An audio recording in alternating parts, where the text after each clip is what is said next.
ತುಳಸಿ ಪೂಜೆಯ ಐತಿಹಾಸಿಕ ತಥ್ಯಗಳು ಹೀಗಿವೆ.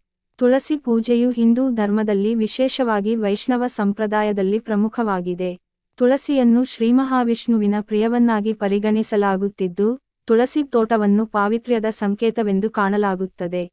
ತುಳಸಿ ದೇವಿಯ ಪೂಜೆಯ ಹಿಂದಿರುವ ಪೌರಾಣಿಕ ಕಥೆ ಪ್ರಕಾರ, ತುಳಸಿ, ಬೃಂದ ಎಂಬ ಆಸ್ತಿಕ ಮಹಿಳೆ ಲಿಂಗಪುರದ ಜಲಂಧರನ ಪತ್ನಿಯಾಗಿದ್ದು, ಅವರು ಭಕ್ತಿಯಿಂದ ದೈವಗಳಾದ ಶ್ರೀವಿಷ್ಣು ಹಾಗೂ ಶಿವನನ್ನು ಆರಾಧಿಸುತ್ತಿದ್ದರು. ಶ್ರೀವಿಷ್ಣುವಿಗೆ ಅವರ ಶುದ್ಧ ಭಕ್ತಿ ಇಷ್ಟವಾಗಿದ್ದು, ಅಂತಿಮವಾಗಿ ಅವರೇ ತುಳಸಿ ಮಾರ್ಗವಾಗಿ ಪರಿವರ್ತಿಸಿದರು. ಪ್ರಾಚೀನ ಕಾಲದಿಂದ ತುಳಸಿಯನ್ನು ಔಷಧಿಯಾಗಿ ಬಳಸಲಾಗಿದೆ. ಇದರ ಪಾತೆ, ಬೀಜ ಹಾಗೂ ಬೇರುಗಳನ್ನು ವಿವಿಧ ವೈದ್ಯಕೀಯ ಗುಣಗಳಿಗೆ ಬಳಸುತ್ತಿದ್ದರು. ತುಳಸಿ ಸಂಸ್ಕೃತ ಗ್ರಂಥಗಳಲ್ಲಿ ಅಮೃತ ವೆಂದೂ ಶ್ರದ್ಧಿಸಲ್ಪಟ್ಟಿದೆ. ಹಿಂದೂ ಧರ್ಮದಲ್ಲಿ ತುಳಸಿಯನ್ನು ಶ್ರೀಕೃಷ್ಣನ ಪಾದಪದ್ಮಗಳಿಗೆ ಅರ್ಪಿಸಲಾಗುತ್ತದೆ.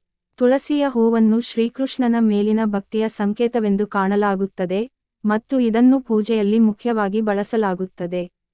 ಭಾರತದಲ್ಲಿ ಐತಿಹಾಸಿಕವಾಗಿ ಬಹುತೇಕ ಮನೆಗಳಲ್ಲಿ ತುಳಸಿ ಕಟ್ಟೆಯನ್ನು ಬೆಳೆಯುವ ಸಂಪ್ರದಾಯವಿದೆ.